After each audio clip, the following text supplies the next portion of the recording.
내가 성범죄자라는 게 동네 사람들 모두에게 알려질 수도 있어요. 성범죄는 전과가 생긴 순간부터 큰 문제입니다.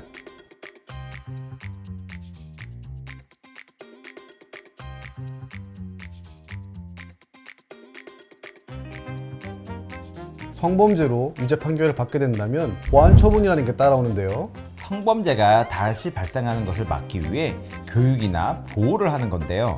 이 보안 처분은 정상적인 일상생활이 어려울 정도로 상당히 엄격하고 불이익이 큰 편입니다. 평생 성범죄자로 낙인이 찍힐지도 모르는데 최대한 피해야지 않을까요? 성범죄 보안 처분. 저희 로맨즈가 유튜브에서 가장 쉽게 알려드리겠습니다. 남 변호사님, 네. 성범죄로 유죄 판결을 받는 순간 무조건 보안 처분을 함께 받을까요? 무조건이라고 할 수 없지만 사실상 그렇습니다. 즉 기소유예 등의 불기소 처분을 받거나 무죄를 제외하면 벌금형이라도 보안 처분을 피할 수가 없습니다. 만약에 억울하게 신고를 당한 거라면 최대한 무죄를 주장하고 조금이라도 잘못이 있다면 어떻게든지 수사 단계에서 기소유예를 받을 수 있게 노력해야겠네요. 성범죄 보안 처분이 어떤 게 있는지 어떤 식으로 이루어지는지 알게 되면 기소유예나 무죄를 꼭 받아야겠다는 생각이 들 수밖에 없을 겁니다. 남 변호사님, 네. 성범죄 보안 처분의 종류는 총 몇 가지일까요? 크게 보면 6가지인 것 같습니다. 첫 번째, 신상 정보 등록 의무가 있죠. 이게 뭐죠? 성범죄자라면 무조건 유죄 판결을 받는 경우에 등록되게 되어 있습니다. 판결을 받으면 1개월 이내에 관할 경찰서에 가서 내가 이런 판결에 근거해서 등록될 의무가 있다고 경찰관한테 말하면 경찰관 분들이 이를 등록해주고 1년에 한 번씩 경찰서에 가서 자신이 여기에 거주함을 등록해야 합니다. 두 번째로 신상 공개 고지 명령이 있죠. 이게 솔직히 제일 무섭습니다. 이것 때문에 다들 걱정하시고 이것 때문에 가족과 함께 거주지에 거주할 수가 없는 일이 일어나는 겁니다. 미성년자를 키우고 있는 가정의 통지가 오는데요. 이름 김땡땡, 전화번호, 주소, 그리고 얼굴 사진, 이 사람의 몸무게, 키 이런 것들이 자세히 기재되어 있는 통지서가 오는데요.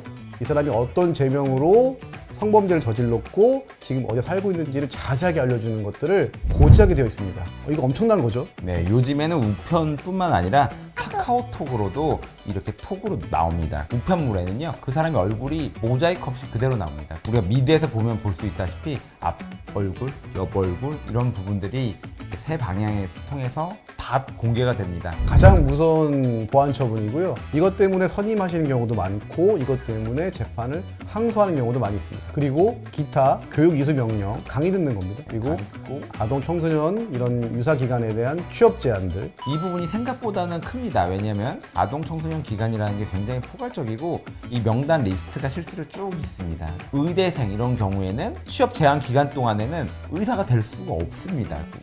인턴도 제한이 되고요. 그리고 선생님도 될 수가 당연히 없고 그런 취업 제한이 엄청 크게 타격으로 올 수 있습니다. 그리고 흔히 우리가 잘 알고 있는 전자발찌, 전자장치 부착 명령이라는 것이 있습니다. 그리고 마지막으로 가장 큰 보안 처분, 가장 엄한 보안 처분인데요. 들어보셨을 거예요. 화학적 거세라고. 화학적 약물 치료 명령이라고 해서 화학적으로 성범죄자를 거세하는 건데 성적 욕구 충동을 제한하기 위한 조치입니다. 이러한 보안 처분을 받게 되면 사실상 정상적인 일상생활을 하기는 매우 어렵습니다. 내 얼굴이 성범죄자라고 다 공개가 되는데 나를 아무렇지도 않게 봐줄 사람이 얼마나 될까요? 기본적인 인간관계는 물론 경제활동에도 제한을 받는 만큼 만약 성범죄자로 처벌을 받게 생겼다면 이를 피해야겠다는 생각을 하셔야 됩니다.